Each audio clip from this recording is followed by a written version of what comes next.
Il faudra que ça soit le siècle du partage, le 21e siècle. En ce moment, de plus en plus, tout le monde devient vert. Bon, soyons verts. Ils sont riches, très riches, mais fuient les caméras et les pages people des magazines. C'est mon destin. C'est pour cela que j'ai été mise sur Terre, pour sauver la nature de la destruction, autant qu'il m'est possible. Ils ont vendu leurs jets privés et leurs œuvres d'art pour se consacrer à la sauvegarde de notre planète. L'enjeu est trop important pour prendre des risques. Moi, je suis convaincu que nous sommes en train de bousiller notre planète.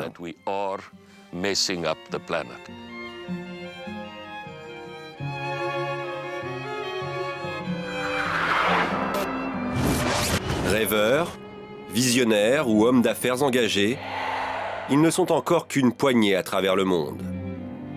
Mais ils veulent en inspirer d'autres.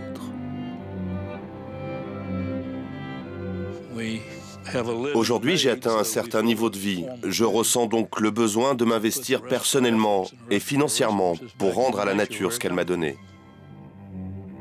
Conscients de leur pouvoir, les éco-barons ouvrent la voie.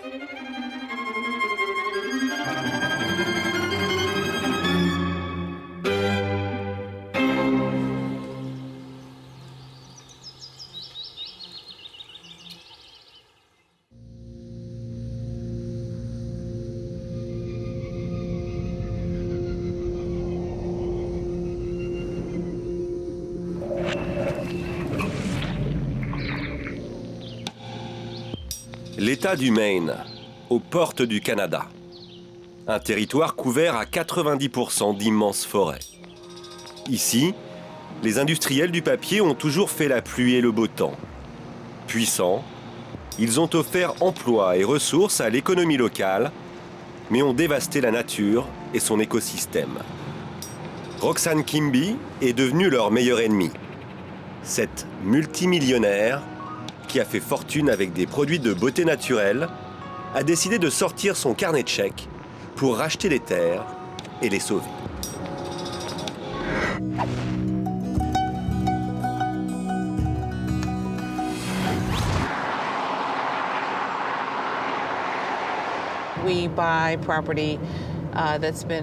Nous achetons des propriétés qui ont été saccagées, mais la forêt reprend toujours le dessus. Si tu la laisses tranquille pendant 25 ou 35 ans, les arbres la recouvriront à nouveau. 75 ou 100 ans plus tard, elle redevient une belle forêt saine et mature.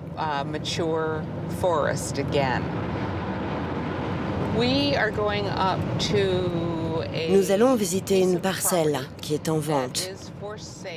Il s'agit de 12 000 hectares qui bordent le sentier des Appalaches, un peu plus au nord. Une parcelle après l'autre, Roxane a déjà accumulé 400 km² de forêt, 4 fois la surface de Paris. Hi Bill, how are you? Good to meet you. Mike, Aujourd'hui, Roxane a rendez-vous avec des industriels. Elle veut leur acheter un nouveau morceau de forêt pour 10 millions de dollars. Mais avant de conclure l'affaire, elle entend vérifier l'étendue des dégâts causés par les exploitations forestières. Les camions des papeteries sont encore là. Les véhicules circulent librement. Des cabanes habitées montrent que les chasseurs sont toujours actifs. Roxane veut éviter d'avoir des problèmes de voisinage qui pourraient entraver ses projets. Je vérifie ce qu'il y a autour de cette propriété. Qui possède ces terres? Si je me décide à acheter, les locataires de ces petites parcelles pourraient me créer beaucoup d'ennuis. Ils viendraient tout de suite revendiquer leur droit d'accéder en voiture ou de chasser. J'ai déjà eu affaire à cela dans le passé.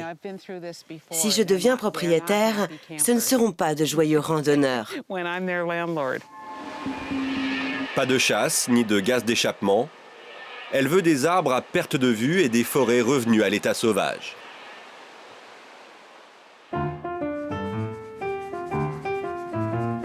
Roxane Quimby a aujourd'hui 58 ans. Elle est arrivée dans le Maine après des études dans une école d'art à San Francisco. C'était dans les années 70, ces années hippies.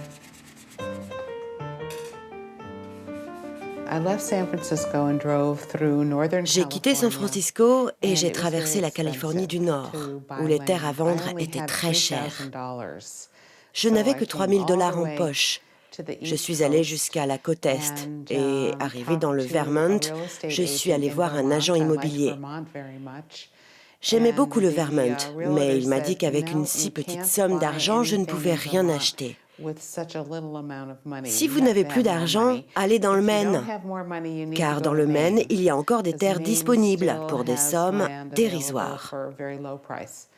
Et me voici dans le Maine. C'était vraiment une affaire, une magnifique affaire.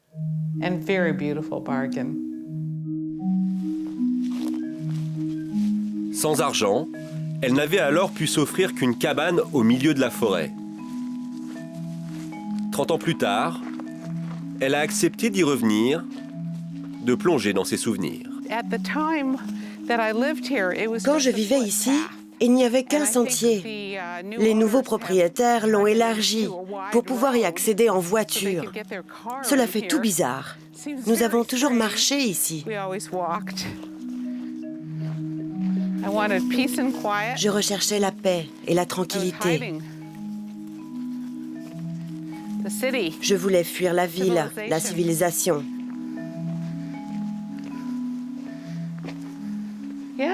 Voici la cabane que nous avons construite.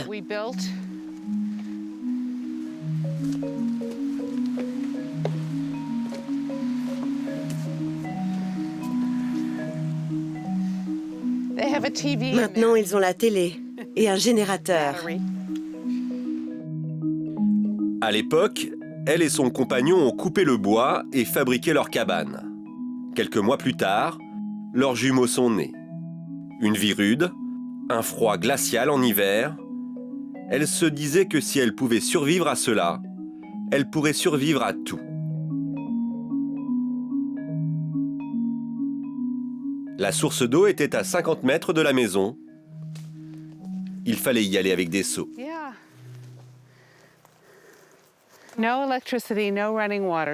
Pas d'électricité ni d'eau courante, seulement une petite source d'eau fraîche. Et puis le cours d'eau, là en bas, où nous lavions notre linge. Je voulais revenir aux origines. Je voulais tout recommencer et créer ma propre histoire, loin du XXe siècle. Pour survivre, elle vend au porte-à-porte des bougies à la cire d'abeille qu'elle fabrique dans sa cuisine. Plus tard, elle rencontre Burt et crée une société de cosmétiques naturels. Rapidement, Burt's Bees explose. Roxane devient une femme d'affaires redoutable, mais en 2000, lassée des contraintes du business, elle vend ses parts et empoche $400 millions. Roxane est désormais multimillionnaire. Voici la terre que nous envisageons d'acheter. 40 km² située ici. Nous possédons tout ça. Et maintenant, nous allons commencer à acheter les parcelles situées de ce côté. Séance de travail avec Rebecca, sa conseillère en environnement, qu'elle consulte au quotidien. Car acheter des terres dans le Maine, cela signifie aussi entraver les projets des puissants lobbies forestiers. Son premier achat a déclenché une véritable guerre à l'époque. En peu de temps, Roxane était devenue l'une des personnes les plus controversées de sa région. La polémique n'a pas été aussi importante qu'on a pu le lire dans les journaux. J'ai fait un effort pour me tenir à l'écart de ceux qui s'opposaient à mon projet. Quand nous nous sommes réunis pour discuter, nous nous sommes rendus compte que nous avions des points communs. Nous aimions tous ces terres. C'est en 2000 que j'ai acheté la première parcelle de terrain pour la protéger. Elle était ici. 2 millions de dollars. Je dirigeais encore la société Burt's Bees et j'avais plus d'argent que je n'en avais besoin. Cet argent, je l'avais placé à la banque, mais je n'avais pas confiance dans le système bancaire. Après tout, qu'est-ce qu'un dollar? Un dollar, c'est par pure convention que nous avons décidé de sa valeur. Il n'a aucune valeur en lui-même. Je voulais trouver un moyen d'investir cet argent de façon permanente et durable. Et j'ai eu l'idée d'acheter des terres. Combien existe-t-il de PDG comme Roxane qui, au lieu de se battre pour leurs primes ou de ne penser qu'à leurs dividendes, font tout pour s'en débarrasser?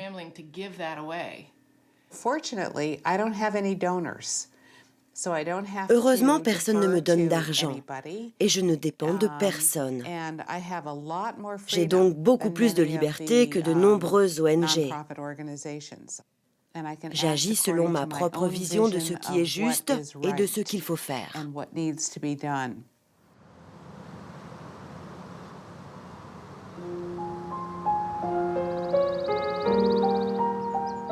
Roxane est en mission pour sauver les grandes forêts du Maine.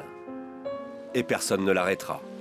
Son intention est de léguer ses terres au Baxter State Park, le plus grand parc du Maine, pour leur assurer une protection permanente après sa mort. Quant au dernier terrain qu'elle a visité, elle a décidé d'en acheter la moitié et de continuer à prospecter d'autres parcelles. J'ai dépensé presque 50 millions et je pense que j'en dépenserai encore 50 autres. Avec 100 millions de dollars, j'aurais presque atteint 800 km² de forêt, comme le Baxter State Park. Et cela doublera la taille du parc et donc la taille des terres protégées ici, dans les grandes forêts du Nord. Je ne veux pas être reconnue. Je fais cela uniquement pour ma satisfaction personnelle, celle de me dire que j'ai laissé la planète en meilleur état que je ne l'ai trouvée et que ma vie s'est pleinement accomplie.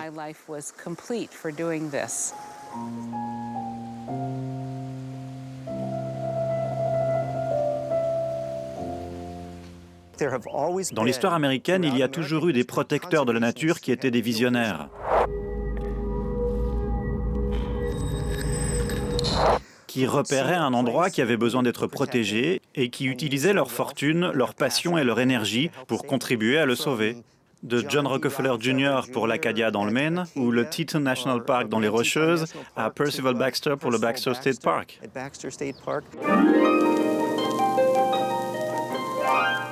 Au siècle dernier, dans les années 30, les grandes fortunes américaines comme les Carnegie ou les Rockefeller sont les premiers philanthropes écolos. Rockefeller Jr. a déboursé plus de 60 millions de dollars de l'époque pour acheter des terres dans toute l'Amérique. C'est le père des grands parcs nationaux. Dans le Maine, Percival Baxter a consacré 30 ans de sa vie à sauver les grandes forêts de la région. Ces terres forment aujourd'hui le Baxter State Park. Ces gens sont de grands rêveurs et utilisent leur fortune personnelle pour protéger des espaces sur la planète. Ce n'est pas une utopie pour moi, c'est une très belle chose.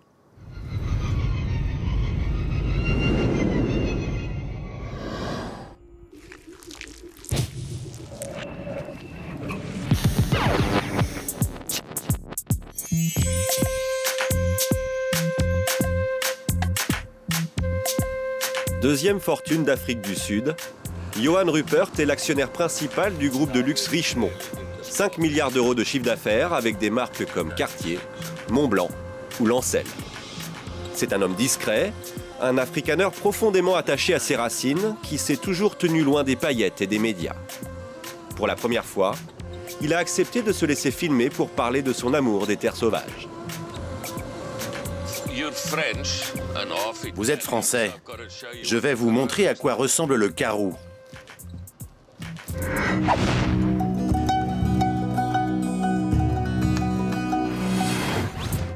Sa réserve privée est au cœur d'une étendue sauvage semi-désertique, appelée le Karoo.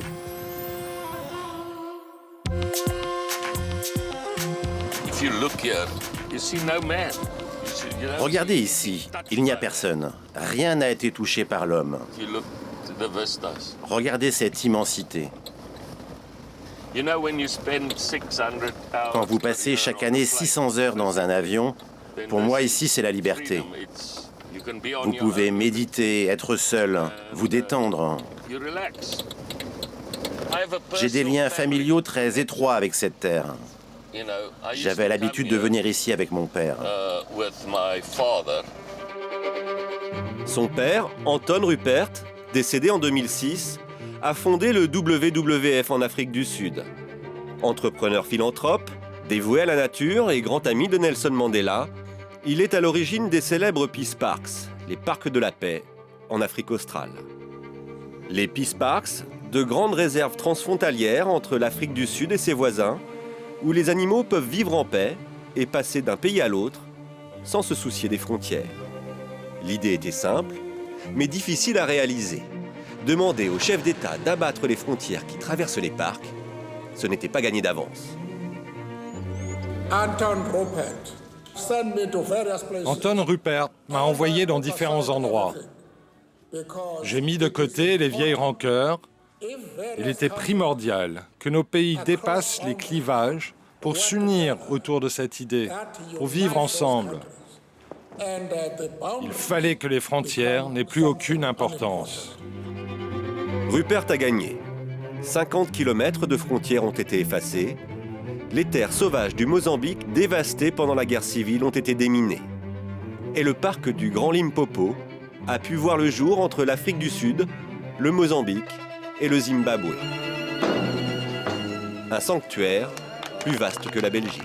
À l'inauguration en 2001, les Rupert, père et fils, aux côtés de Mandela, ont assisté au premier transfert d'éléphants au-delà de la frontière sud-africaine.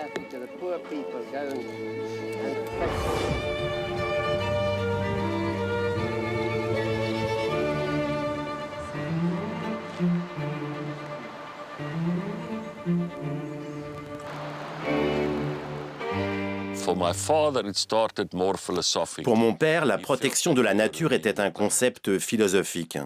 Il pensait que les hommes ruinaient la planète, il s'est engagé pour la protéger. Nous aimons la terre, les animaux et les plantes, et à partir de là, nous voulons sauvegarder la nature. Pour les Rupert, l'avenir de ces parcs passe impérativement par le développement de l'écotourisme.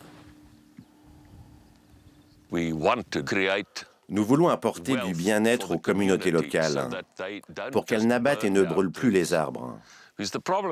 En Afrique, on a brûlé des arbres, détruit des écosystèmes. C'est le gros problème. Nous voulons donner une nouvelle chance à la nature.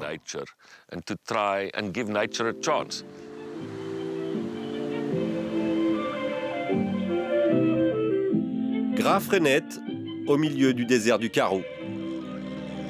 L'une des villes les plus anciennes d'Afrique du Sud, le berceau des Rupert. C'est ici, sur les hauteurs de la ville, que la famille a choisi de créer une école pour former au métier de l'écotourisme.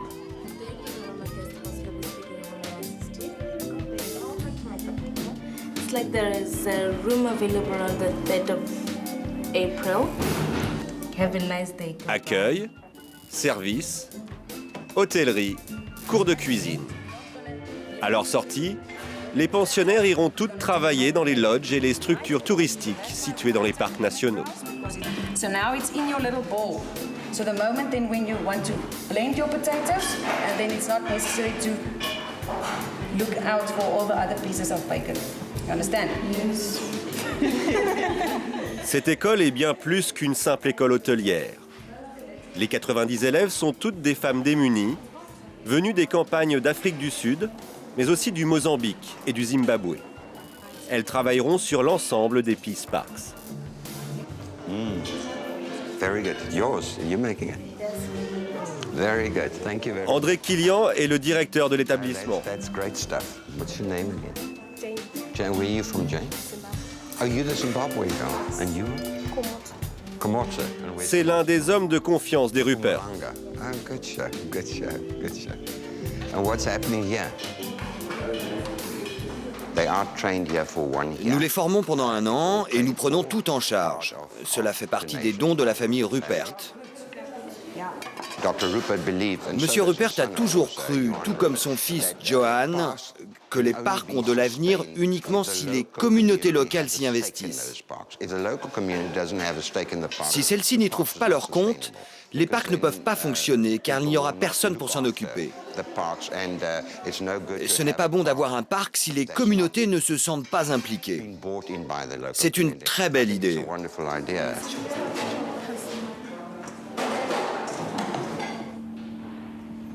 Jusqu'à présent, les Rupert ont donné 1,5 million d'euros à cette école. Et la famille s'est engagée à assurer les dépenses des 15 prochaines années. Comme vous le voyez, le campus est là. Et derrière, la terre s'étend à perte de vue. Tout autour de nous, il y a le parc qui est le 22e parc national d'Afrique du Sud. Et cette bâtisse est une propriété qu'il a mise à disposition de l'école. Ce 22e parc national, les Rupert l'ont offert à la région de Graaff-Reinet. Il s'appelle le Camp Debout. C'est une zone protégée de 20 000 hectares de terre, rachetée aux anciens fermiers pour les remettre à l'état sauvage.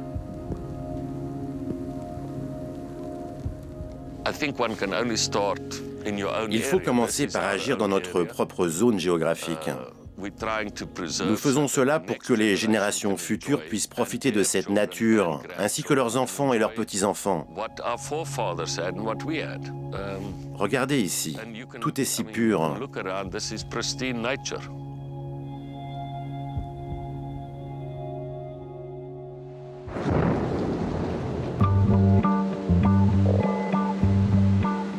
Au Cap, loin de sa ville de cœur, l'homme d'affaires Johan Rupert nous reçoit dans sa propriété de Lormarins. Entre deux voyages de travail, il vient se réfugier ici, au milieu de ses vignobles, un endroit dont il est très fier.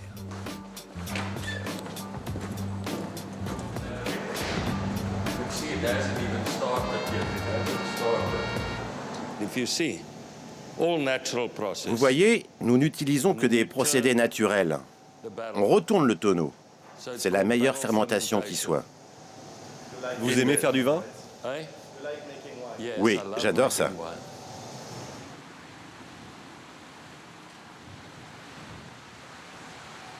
C'est ici que je passe mes après-midi quand je ne suis pas occupé avec Richemont.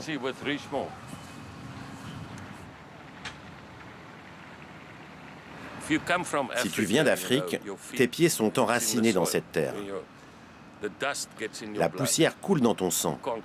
Tu ne peux pas t'en défaire. La plupart des gens d'Afrique du Nord, comme les pieds noirs, me disent souvent qu'ils ne peuvent pas l'oublier. L'Afrique ne te quitte jamais. Ici, pour moi, c'est le paradis.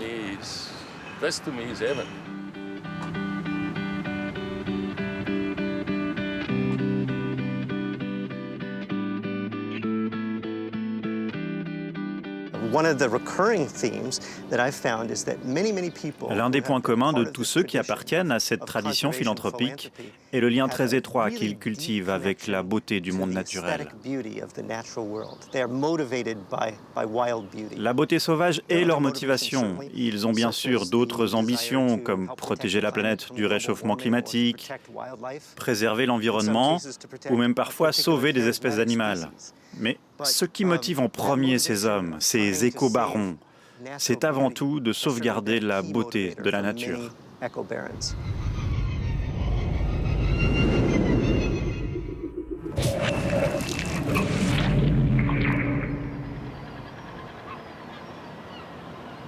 En France, les éco-barons sont rares et n'achètent pas de terre. Étienne Bourgois, le PDG d'Agnès B, de passage sur l'île de Groix, va rejoindre Tara.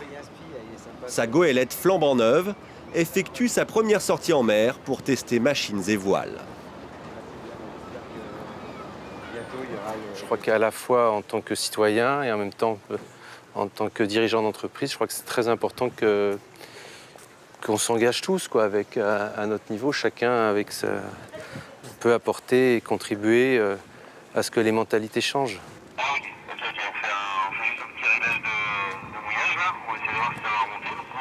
Ça ne peut être qu'un projet global. C'est pas quelques individus, quelques pays, c'est l'ensemble l'ensemble des habitants de cette planète, il faut pouvoir changer, tout simplement.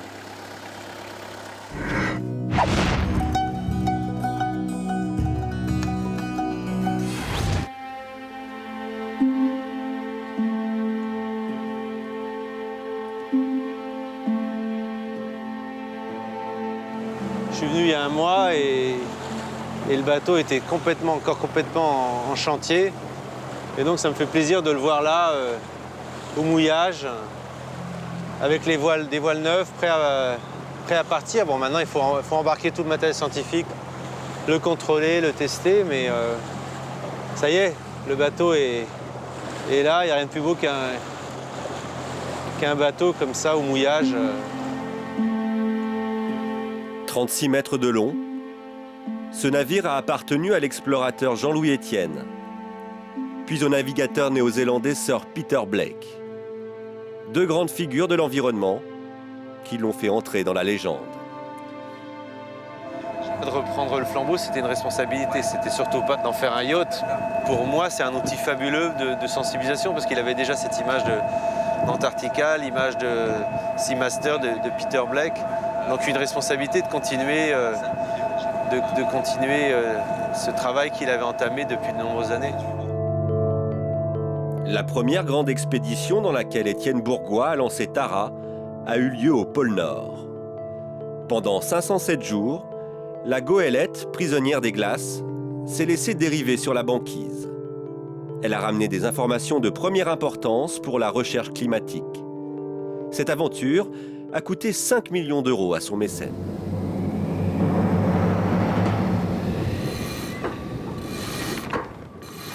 Pour sa prochaine mission, Tara va ausculter les océans et essayer d'analyser l'impact du réchauffement climatique.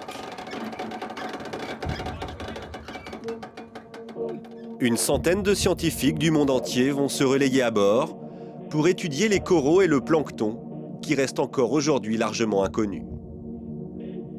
Un grand périple de 150 000 km à travers toutes les mers du globe. Une mission unique, une première, pour laquelle de grands laboratoires ont fourni des appareils scientifiques rares et ultra performants.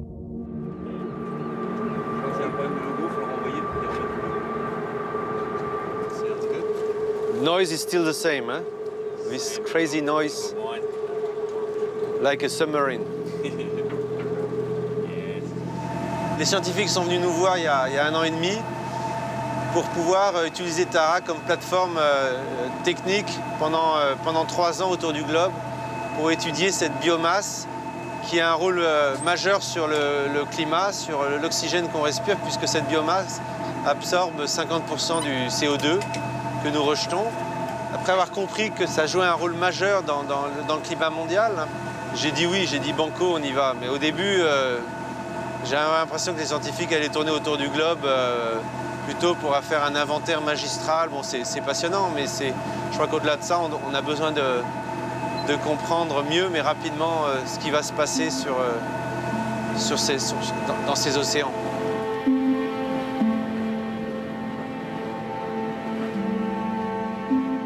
Étienne Bourgois, qui a mis à disposition sa goélette, va également donner 1 million d'euros par an pour cette mission.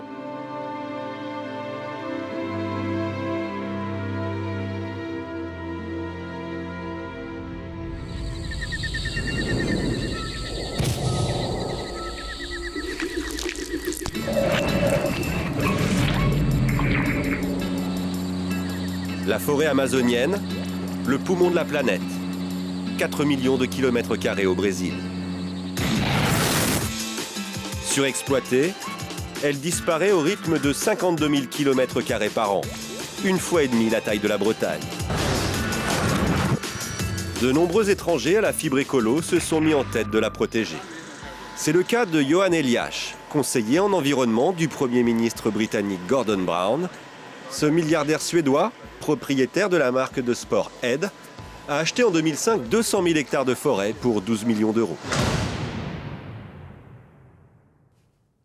J'ai toujours porté un grand intérêt à la question du changement climatique et à la déforestation.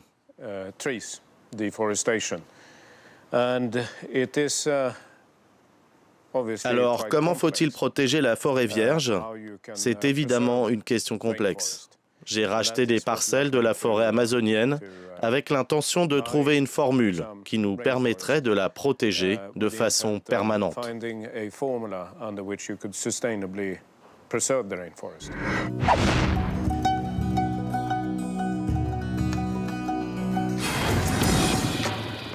Pour sauvegarder la forêt, la formule d'Eliash ressemble à un business plan. Pas de philanthropie. Pour lui, devenir propriétaire d'une forêt, c'est pouvoir vendre des permis de polluer à des entreprises qui veulent équilibrer leur bilan carbone et atténuer ainsi l'impact de leur activité sur l'environnement. Ces permis de polluer se monnaient déjà à prix d'or sur le marché du carbone. Une des façons de protéger l'Amazonie est d'attribuer une valeur économique à cette forêt.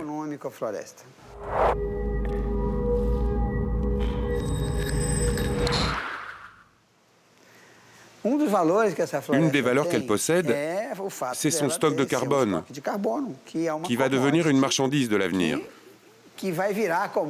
Dans un monde qui se préoccupe du réchauffement climatique, le carbone est devenu une véritable marchandise. Eliash incite d'autres hommes d'affaires à suivre son exemple, en annonçant que l'on peut s'offrir l'Amazonie pour 50 milliards de dollars. Cette déclaration, qu'Eliash nie avoir jamais prononcée, déchaîne les passions. Les Brésiliens, le président Lula en tête, dénoncent ce qu'ils assimilent à du colonialisme.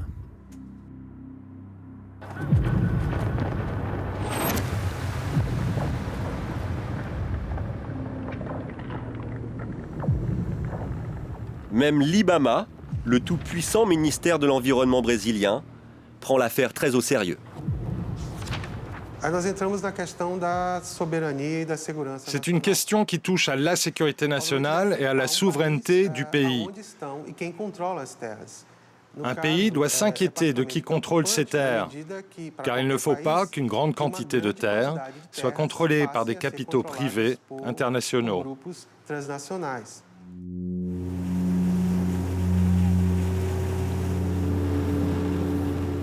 Juin 2009. Nous nous rendons sur les terres achetées par Eliash il y a 4 ans. Direction Democracia, un village de 200 habitants que l'on rejoint uniquement par le fleuve. Contrairement au reste du Brésil, les indigènes ne semblent pas troublés par l'arrivée du Suédois, comme ils l'appellent. S'ils ont craint au début de ne plus pouvoir utiliser librement leur forêt, ils sont aujourd'hui rassurés.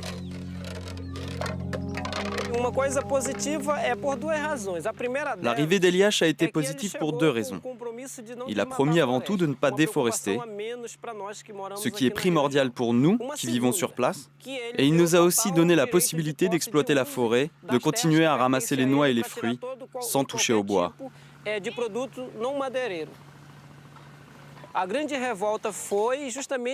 Nous sommes en colère car il n'a pas maintenu ses engagements au niveau social.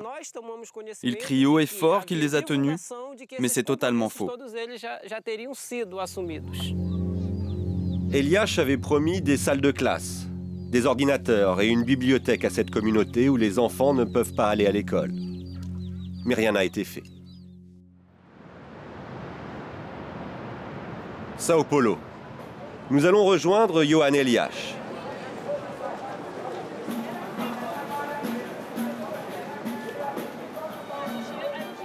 De façon exceptionnelle, il a accepté de nous recevoir dans sa résidence brésilienne. Il défend sa vision opportuniste de l'écologie.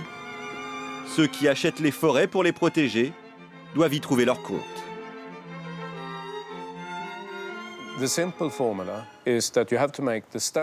La formule est simple. Il faut que les arbres debout, vivants, aient une plus grande valeur que ceux par terre qui ont été coupés. Pour les actionnaires, cette valeur est essentielle.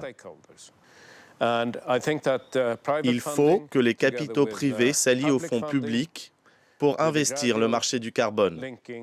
C'est comme ça qu'il faut faire. Pour la plupart des défenseurs de la nature, avec Eliash, les lois du marché prennent en otage l'écologie. D'autres ne voient pas forcément tout cela d'un mauvais œil. Si tu achètes une forêt pour en faire un parc protégé, ou si tu achètes la même forêt et que tu l'utilises comme un business pour acheter et vendre des crédits carbone, si le résultat est sa protection, c'est ce qui compte. Le résultat qui nous intéresse, c'est que la forêt soit protégée. Que cela nous rapporte ou pas de l'argent, d'un point de vue purement environnemental, c'est tout à fait la même chose.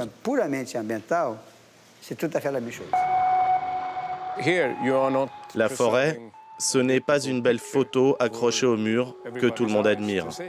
Nous ne sommes pas au musée du Louvre.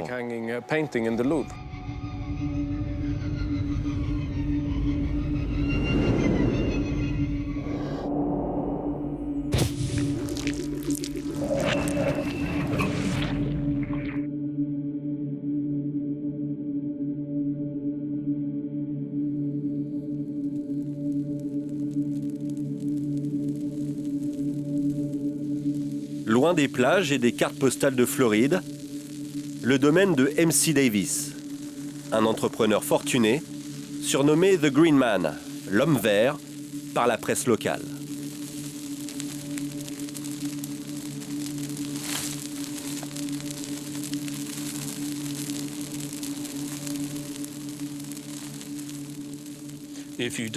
Si on ne brûle pas les mauvaises herbes et les buissons sauvages, ils finissent par étouffer l'espace vital des pins. Ils recouvrent petit à petit toute la surface du sol, et aucune vie n'est possible sur ce terrain asphyxié. Donc la biodiversité recule et finit par disparaître. Cet écosystème aime le feu. C'est un régime pyrogénique, le meilleur qui soit.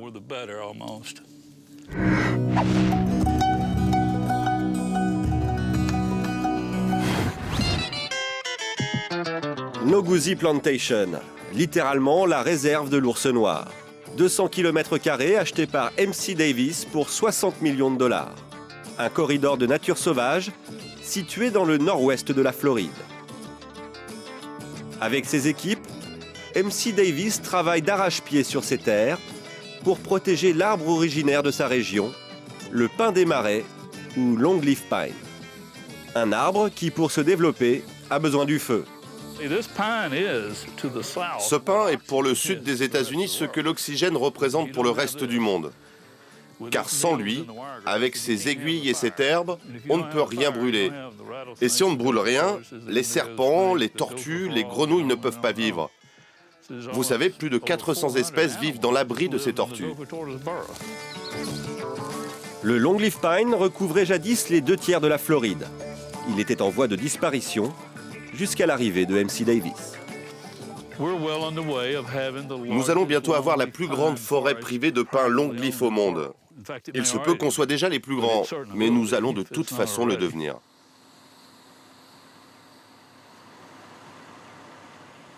Il est mort? Non? Il est beau. Je ne connais pas son nom scientifique, mais c'est un serpent Grey Rat. Vous aimez les serpents? Ah oui, j'aime toute la vie que l'on trouve ici. C'est un véritable paradis pour les serpents. Tu devrais juste le mettre sur la branche. Va par ici, Matt. Ouais, ça va. Vous n'avez pas peur des serpents? Non, j'aime les serpents. Je n'ai pas peur. Rien dans ces bois ne peut vous faire du mal. Seulement les hommes. Aucun animal. Parti de rien, MC Davis a payé ses études en jouant au poker pendant 10 ans. Il aimait l'argent et a toujours tiré les bonnes cartes lorsqu'il a monté des business dans l'immobilier ou le rachat de sociétés en faillite. En 25 ans, MC est devenu millionnaire. Je viens de l'aile droite du capitalisme qui n'a jamais pensé à autre chose qu'au pouvoir de l'argent. Et en 90 jours, j'ai plongé jusqu'au cou dans la protection de la nature. C'était au début des années 90. MC assiste à une conférence de 2 chercheuses sur la disparition de l'ours noir en Floride. C'est le déclic. Il leur propose de les aider et demande conseil pour s'initier à l'écologie. Elle lui donne une liste de 100 livres. Il étudie 15 heures par jour.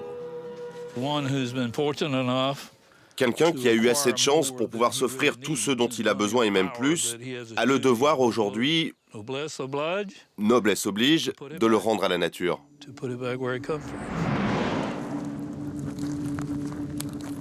Résultat de ces lectures, MC protège ses terres de manière scientifique. Ses équipes brûlent les mauvais pins et les remplacent par les fameux long leaf originels. Matt, son bras droit et directeur de la plantation, supervise ce travail de fourmi.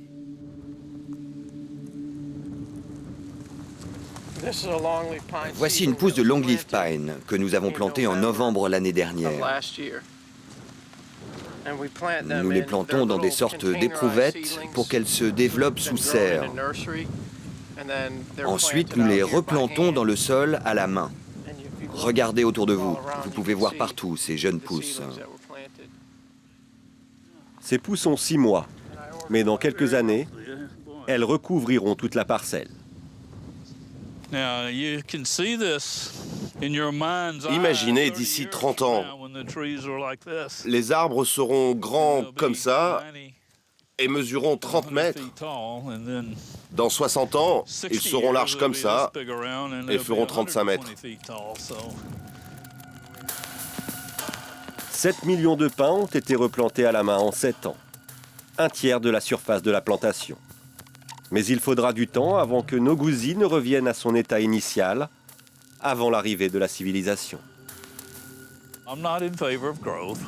Je suis contre la croissance démographique. Nous n'avons pas besoin d'être plus nombreux. J'aimerais pouvoir réduire la population sur Terre, et j'espère qu'on y arrivera. Il n'y a plus de place. La démographie galopante et le maintien de la biodiversité ne peuvent pas aller ensemble. Ce n'est pas possible. Pendant des millions d'années, nous étions quelques centaines de millions. Et puis en 60 ans, la population mondiale a triplé. Si je vis encore 10 ans, elle risque encore de doubler. C'est impossible. Il n'y a que le cancer qui se développe aussi vite. En 50 ans, la Floride a connu un développement sans précédent. Attirés par le soleil et par un régime fiscal avantageux, les retraités s'y sont installés en masse. Résidences secondaires, stations balnéaires, centres commerciaux, la population du Sunshine State a été multipliée par 6. Il y a 55 ans, il n'y avait personne, aucun immeuble. Il y avait des nids de tortues sur la plage et une grande variété d'espèces dans les dunes de sable. Et surtout aucune construction. Il n'y avait pas un seul immeuble ou magasin sur cette côte, de Pensacola à Panama City. Bonjour.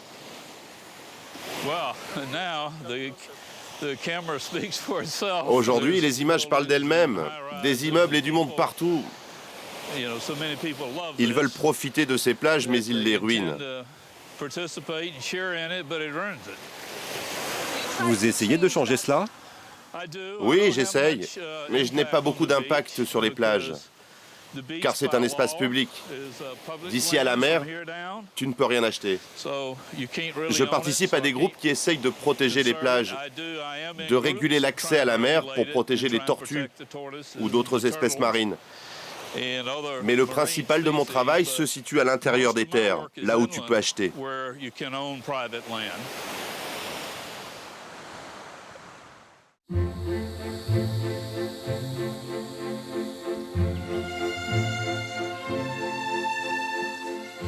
Salut Bob.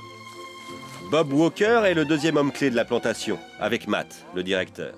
Biologiste spécialiste des reptiles, il est surnommé Turtle Bob, car il consacre sa vie à étudier les tortues.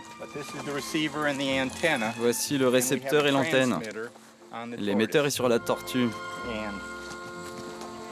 C'est pour capter le signal. Ah, j'ai oublié d'enlever mon casque. 70 tortues ont été équipées de ces transmetteurs et pendant 3 ans, Bob va étudier leur déplacement. Il y a un siècle, 50 000 tortues vivaient ici. Aujourd'hui, il n'en reste que 300. MC voudrait que son corridor redevienne leur habitat idéal. La voici.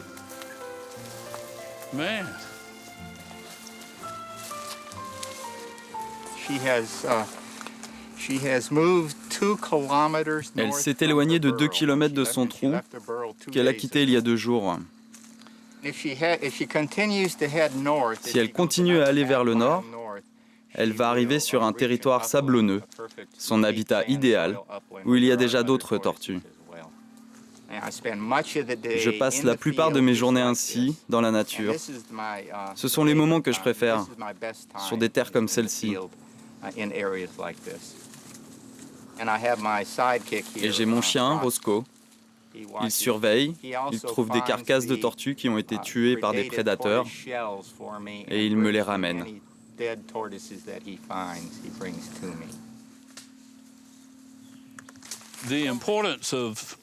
Le travail de Matt et de Bob est très important, car c'est une espèce vitale. Sans ces tortues, les 400 autres espèces qui utilisent leur nid ne pourraient pas du tout exister, ou alors très peu.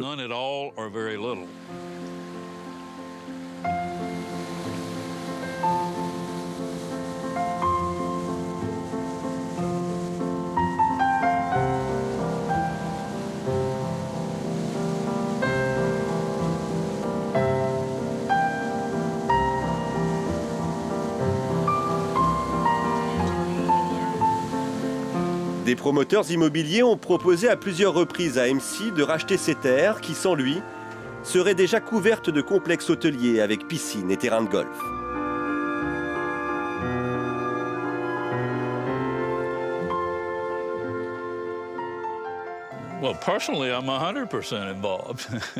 Personnellement, je suis engagé à 100%.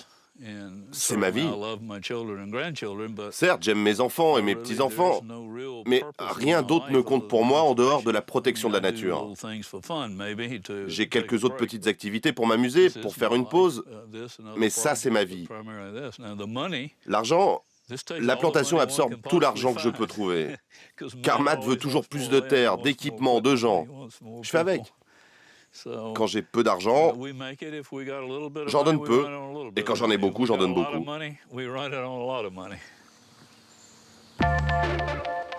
Sa passion pour la nature, MC Davis veut la transmettre.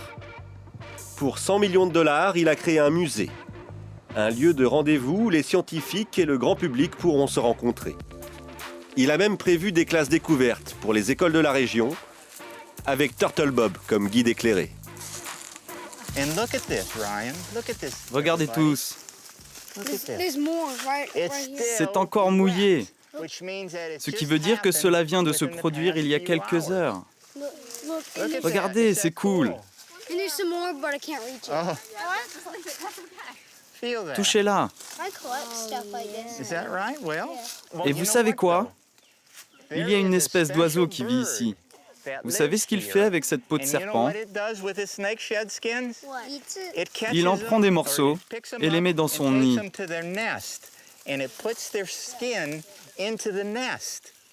Et pourquoi pensez-vous qu'il met cette peau dans son nid? Pour effrayer les autres prédateurs? Oui, très bien. Remettons-le là-haut. On le suspend ici et probablement cet oiseau viendra se servir.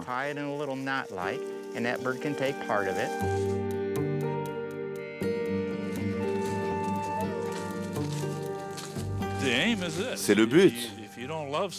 Si tu n'aimes pas quelque chose, tu ne le sauveras pas. Et tu ne peux pas l'aimer si tu ne le comprends pas. Et pour comprendre, il faut que tu apprennes, que tu fasses l'expérience. Il faut amener les enfants ici et les initier à la nature, qu'ils fassent des expériences. Peut-être toucheront-ils un serpent ou aideront-ils Turtle Bob à suivre les tortues. Et ils tomberont amoureux de la nature. Et si ces enfants deviennent gouverneurs, sénateurs ou de riches responsables de banques d'affaires, ils n'oublieront pas. Il y aura au pouvoir toute une génération de héros qui voudront investir leur argent dans l'écologie. C'est un véritable projet qui fonctionne. Ce ne sont pas des mots ni des théories abstraites. Ce sont des hommes qui ont engagé toute leur vie là-dedans.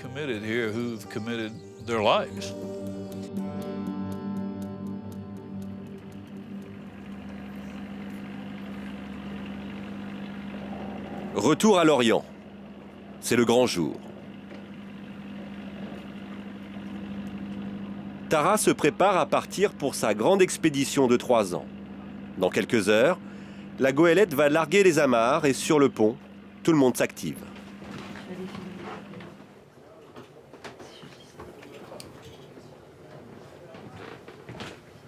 Je découvre tout ce qu'ils ont fait, comme je trouve magnifique, je le trouve en pleine beauté.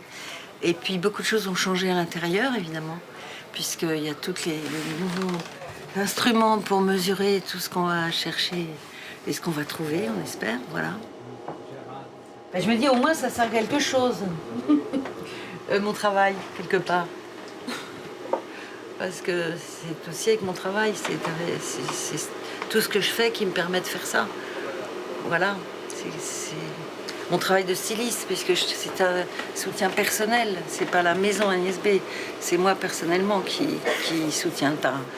Parce que je voudrais pas que nos clients croient qu'on augmente les prix parce qu'il y a le Tara. Non, non, c'est pas eux, c'est moi personnellement.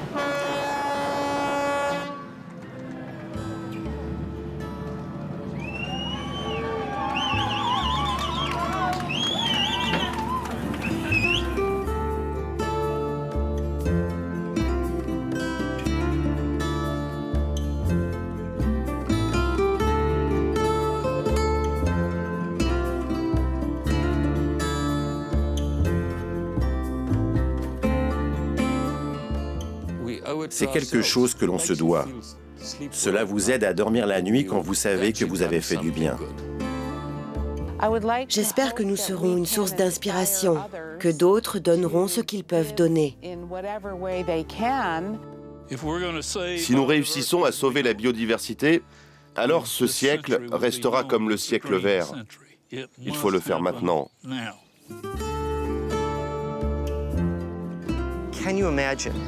Imaginez, si les 10 000 personnes les plus riches de la planète décidaient d'utiliser une infime partie de leur fortune personnelle pour restaurer et protéger la nature sauvage. La planète changerait, la différence serait considérable, le monde serait transformé.